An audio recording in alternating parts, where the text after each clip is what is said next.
Você já percebeu que o real só perde valor perante o dólar? Toda vez que você vai olhar o dólar, ele está sempre mais caro.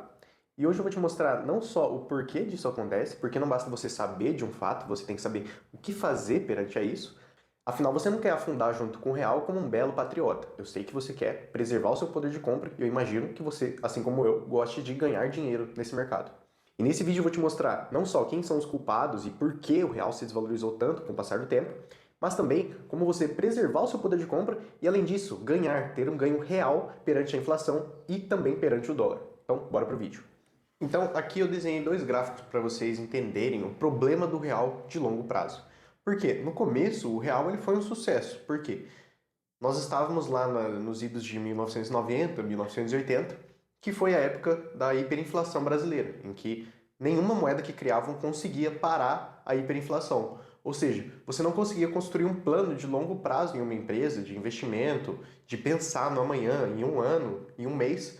Por quê? Você recebia sua moeda em um dia, e aí se você não gastasse tudo naquele mesmo dia, a inflação comia o seu poder de compra, e aí se você guardasse de hoje para amanhã aquele dinheiro que você recebeu, você conseguiria comprar muito menos coisas amanhã, porque o preço já teria subido. Isso é a hiperinflação. Todo mundo está com medo, as pessoas ficam com medo e não conseguem fazer planos de longo prazo. Então todo dia elas ficam aumentando o preço das coisas porque o governo não para de imprimir dinheiro novo para tentar parar a hiperinflação. Mas os governos da época não entendiam que era justamente essa nova impressão de moeda, de crédito, de criação de moeda nova que causava essa hiperinflação. E aí foram criando várias moedas para tentar parar a hiperinflação, cortes de zeros para tentar fazer parar essa hiperinflação. E aí por isso foram criados o Cruzeiro Novo, o Cruzeiro Real, Cruzado, Cruzeiro, blá blá. Até que foi criado o real, que finalmente conseguiu parar a hiperinflação. Então, no começo, o real foi um sucesso, era uma moeda forte que conseguiu parar a hiperinflação. Tanto é que no começo dela, eu fiz aqui esse gráfico que é comparado o real com o dólar. No começo, um real valia mais do que um dólar, né? O dólar estava valendo 90 centavos, imagina que época incrível, né? Isso lá em 1994, até 1998 mais ou menos, o real estava valendo mais do que o dólar. Isso porque o real na época era uma moeda forte, a economia brasileira estava muito forte por causa das commodities e nós estávamos em plena expansão, né, com o êxodo rural e tudo mais. Então muitas pessoas indo produzir nas cidades, saindo dos campos e indo para a cidade, fez com que o Brasil tivesse um crescimento econômico gigantesco. E aí a nossa produtividade aumentou muito, com mais pessoas vindo produzir dentro das cidades. Só como vocês podem perceber aqui, o dólar ele sempre foi, depois disso, ganhando força perante o real. Então aqui em 2000 o dólar estava valendo R$ 2, aí a gente achou que o dólar estava muito caro, não queria comprar mais. Aí lá em 2002 o dólar conseguiu alcançar R$ 3. Então nisso as pessoas já falavam que o dólar estava muito caro, e de fato ele esteve. Tanto é que em 2012 o dólar foi diminuindo até chegar ao patamar de R$ 2 de novo. Mas depois disso, nós nunca vimos uma queda constante do dólar a ponto dele cair tanto assim, né? Por exemplo, de 3 para R$ 2, a gente nunca mais viu isso. E de 2012, que o dólar estava custando R$ 2, ele foi aumentando, até que em 2025 a gente chegou em R$ 6 para cada dólar que você tivesse no mercado. E isso, as coisas vão ficando muito mais caras para o Brasil, porque tudo que a gente compra de fora, né, tudo que a gente importa para dentro do Brasil, é cotado em dólar. E a inflação brasileira ela é muito influenciada pelo poder do dólar, pelo dólar perante o real. E com essa subida constante do dólar, as coisas que o Brasil importava de fora, né, seja dos Estados Unidos, da Europa, de qualquer outro lugar, porque as negociações internacionais são feitas em dólar, tudo que a gente importa para dentro do Brasil fica muito mais caro. E o Brasil não produz carro, não produz celular, não produz quase nada que seja de fato desenvolvido, né? A gente só produz produtos primários, commodities, petróleo, soja, arroz, carne. A gente só produz commodities no geral. A gente não consegue produzir coisas muito industrializadas, muito processadas. Isso por diversos tópicos que a gente vai conversar aqui nesse vídeo. E tudo isso fez com que o Brasil sofresse uma inflação muito forte. Tanto é que, quando o real foi criado, uma nota de R$ 100 valia R$ 100, aqui em 1994. Só que, olha essa queda constante do real. Isso aqui é o poder de compra do real. Uma nota de R$ 100, que originalmente valia R$ 100 e tinha o poder de compra de R$ 100, em 2008 já estava com R$ 50 de poder de compra. Ou seja, o real já tinha perdido 50% do poder de compra em menos de 14 anos de história. E hoje em dia o real perdeu 87% do poder de compra. Isso significa que esses 100 reais que originalmente valiam 100 reais e conseguiam ter o poder de compra de 100 reais, hoje em dia estão valendo aproximadamente 13 reais, 12 reais mais ou menos. Isso é uma diluição, isso é uma perda do poder de compra do real de 87%. E aí você pergunta, por que isso aconteceu e como eu posso parar isso? E é isso que eu vou explicar no próximo capítulo. Tá, mas e por que o real se desvaloriza? A gente tem várias causas para isso acontecer no Brasil. Primeiro, um gasto público desenfreado.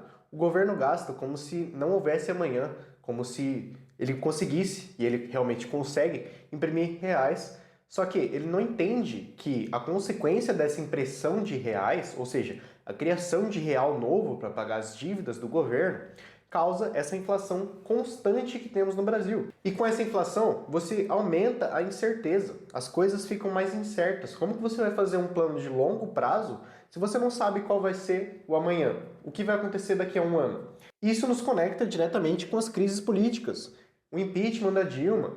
Tudo bem, ela estava fazendo um governo péssimo, terrível, mas se você fica, elege uma pessoa, né? Depois tira ela do poder e você não deixa ela terminar o mandato dela, isso causa uma crise política. Você tem que pensar o que os gringos pensam sobre o Brasil, porque isso impacta a nossa moeda. Se as pessoas internacionalmente não confiam de colocar o dinheiro delas no Brasil, isso causa uma venda de reais. Ou seja, se alguém tinha um investimento dentro do Brasil e eles ouvem essas notícias políticas, isso causa uma crise de confiança. E aí eles pegam aquele real que tinha investido aqui dentro e vendem reais. Com a venda do real, causa aquilo que a gente tinha visto no slide anterior. Ou seja, o real perdendo força perante o dólar. Com o real perdendo força perante o dólar, tudo que a gente importa para dentro do Brasil fica mais caro. Coisas industrializadas ficam mais caras. Fora isso, também temos um desincentivo a produções mais elaboradas dentro do Brasil. O que eu quero dizer com isso? Se você produz soja ou então carne no Brasil e você vende isso para o exterior na forma de commodity, sem mexer nada nisso, a empresa paga uma alíquota muito menor de imposto. Só que se ela tenta fazer qualquer coisa mais elaborada, mais processada para desenvolver esse produto e tentar colocar um valor agregado maior nesse produto, ou seja, fazer uma linguiça, fazer um óleo de soja, fazer alguma coisa com essa soja que ele está vendendo, com essa commodity, ele vai pagar uma alíquota maior de imposto. Então as empresas que produzem dentro do Brasil, elas são incentivadas a não produzir coisas mais desenvolvidas. Elas são incentivadas a produzir esse produto primário e vender para o mercado exterior, para o mercado externo. O Brasil não é incentivado a produzir nada que seja mais desenvolvido, que tenha mais valor agregado. A gente só produz, tira do chão aquilo, a carne, a soja, o petróleo e vende para o exterior. Então esse sistema de imposto que a gente tem, ele é muito ruim para as empresas que não conseguem se desenvolver, não conseguem fazer nada que tenha um valor agregado maior. Então acaba que essa inflação também é uma decisão política. Afinal, a inflação ela é uma decisão política, uma decisão do Banco Central. Além disso, como eu disse, o populismo. Os governos gastam como se não houvesse amanhã. Qualquer problema que eles tenham, eles vão lá e imprimem mais dinheiro. Então, recentemente tivemos uma crise do INSS. Desviaram alguns bilhões do INSS, da aposentadoria dos nossos idosos.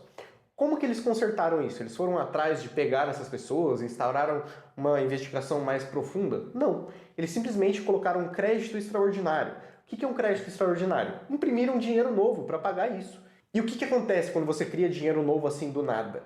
Você aumenta a riqueza da população? Não. A gente já viu que na Venezuela isso não funciona. Se você só aumenta o nível de dinheiro dentro da população, se você vai lá e imprime dinheiro infinito, a população não vai ficar mais rica. Senão era muito fácil das pessoas ficarem ricas. Você só vai aumentar o número de moeda em circulação. E aquelas pessoas que tinham produzido, elas vão ser diluídas. Ou seja, aqueles reais que você tinha, agora vão ser desvalorizados, porque vai ter mais dinheiro na economia, que o governo está imprimindo para cobrir uma cagada deles.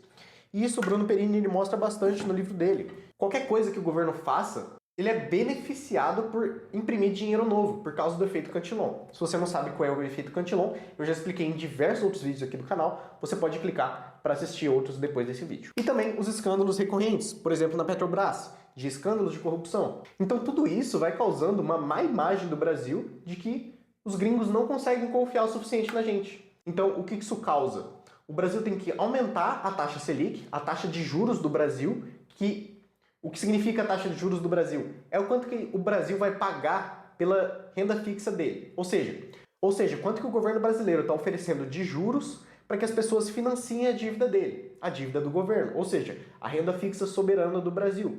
Hoje em dia, a taxa de juros, a taxa Selic, está em 15%. Ou seja, o Brasil oferece 15% de juros anualmente para que as pessoas coloquem dinheiro dentro do Brasil e financiem a dívida do Brasil. Isso faz com que nós tenhamos que pagar 15% de juros sobre essa dívida do Brasil, que está muito alta. E tudo isso vai causando mais inflação, mais desvalorização do real. E tudo isso por quê? Porque o nosso governo ele quer ter uma inflação alta. Nosso governo ele tem a meta de ter 4,5% de meta de inflação anualmente. Ou seja, o nosso governo ele deseja ter essa inflação. Não é como se ele não quisesse ter essa inflação. Porque quando ele coloca essa meta de 4,5% de inflação anual, ou seja, perda do seu poder de compra, você que está assistindo aí, o seu dinheiro é programado para desvalorizar 4,5% por ano, se você não fizer nada sobre isso. Você está vendo que tem um problema gigantesco no nosso sistema? Gigantesco, gigantesco. É enorme. E você tem que aprender a proteger o seu dinheiro. E como você protege o seu dinheiro? Vou te mostrar aqui nesse vídeo, agora mesmo. E antes de eu entrar no tópico de como você se protege disso e como você faz para ganhar poder de compra, para você não ficar sendo desvalorizado pelo dólar, constantemente desvalorizado pelo nosso governo, eu vou deixar aqui o link na descrição desse livro, O Mais Importante do Investidor, que vários insights desses, vários conhecimentos desses que eu estou passando no vídeo, o Howard Marks passa com muito mais profundidade no livro, e eu garanto que se você ler um livro, é um conhecimento muito mais profundo do que você teria simplesmente vendo um vídeo curto, vendo um vídeo longo. Se você lê o livro, você passa a ter um relacionamento com aquele conhecimento e você vai encaixando ele na sua mente. A nossa mente, ela aprende por meio de conexões. E por meio do link que eu vou deixar aqui na Shopee, você também ajuda o canal, além de adquirir esse conhecimento incrível do Howard Marks. E aí você aprende a fazer essas análises por si mesmo. Você aprende a ter mais opinião crítica sobre as coisas que você ouve por aí. Então clica aqui no link da Shopee para você adquirir esse livro e aí você vai estar ajudando também o canal a crescer um pouquinho mais, beleza? Valeu! E antes que comece a discussão, essa desvalorização do real, esse sistema brasileiro de populismo e de desvalorização do nosso poder de compra, ele não é uma decisão de um político de esquerda, de direita, de Lula ou de Bolsonaro. Vocês têm que parar com isso. Isso é uma decisão política do governo, do sistema brasileiro, dos governos em geral. Eles gostam de ter mais poder. E como que eles conseguem isso? Com populismo, cara. Eles acham que com populismo, imprimindo dinheiro novo, com essa meta de inflação alta, eles vão conseguir ter mais poder. Então essa é uma decisão estrutural do Brasil. O Brasil ele decidiu por seguir esse caminho de só ter commodities, de não ter um sistema mais evoluído, mais desenvolvido, mais industrializado. A gente decidiu, a gente optou por esse caminho. Isso não é uma decisão de um político de esquerda ou de direita aqui no Brasil. Porque, no fundo, esses dois partidos políticos eles estão muito próximos um do outro. Você não tem um partido liberal que quer diminuir o Estado aqui no Brasil. Ou, pelo menos, ele não é forte o suficiente para fazer isso. Ele não é relevante. Ele não chega nem no segundo turno das pesquisas eleitorais e das eleições presidenciais. Ele não chega nem no segundo turno. Ele não é um partido relevante. Porque as pessoas não querem isso. Se você vai perguntar para as pessoas na rua, elas querem mais saúde pública, mais previdência pública, mais serviço estatal. Porque as pessoas não percebem que o serviço estatal ele é ineficiente. Toda centralização de poder, ela acaba sendo ineficiente. Tá, e chega de falar de desastre, chega de falar de problema. Como que você faz para se defender disso? Então, apesar do real sempre se desvalorizar perante o dólar, nós temos ótimas ações brasileiras, porque o Brasil ele é ótimo, ele tem ótimos empreendedores. E com isso também temos ótimas empresas, com margens altas, com endividamento baixo, com bom histórico de lucros crescentes. Então, se você achar essas boas empresas, se você for capaz de achar essas boas empresas, você consegue se proteger dessa perda de poder de compra do real. Além disso, obviamente, você pode comprar ações dolarizadas, ações dos Estados Unidos, que estão cotadas em dólar. Por quê? Essas empresas elas têm um ótimo âmbito de industrialização. As empresas são muito beneficiadas de estar nos Estados Unidos para produzirem. E lá nós temos as maiores empresas do mundo. Eles conseguem vender produtos para todo mundo porque eles têm um preço competitivo. Então, se você se alia a esse sistema, se você não pode bater ele, se junte a ele. Hoje em dia é muito simples de você fazer o câmbio no seu aplicativo do banco e investir em ações dos Estados Unidos. O próprio S&P 500, se você compra lá o ETF VOO, você já vai estar exposto às 500 maiores empresas dos Estados Unidos. Então, se você vai fazendo uma diversificação, ações brasileiras, boas ações em dólar e também Bitcoin. Por que o Bitcoin? Cara, ele é a única moeda descentralizada que ela é deflacionária. Ou seja, enquanto o dólar e o real estão lutando contra a inflação, o Bitcoin ele é deflacionário. Conforme você segura ele com o passar dos anos, você ganha poder de compra. E para você entender como é que você faz uma montagem de portfólio, para você ter uma boa diversificação como essa, vou deixar aqui mais uma vez lembrando que tem o link aqui da Shopee aqui embaixo. Mas tem uma coisa, se você é um investidor iniciante, você pode estar achando complicado todos esses termos.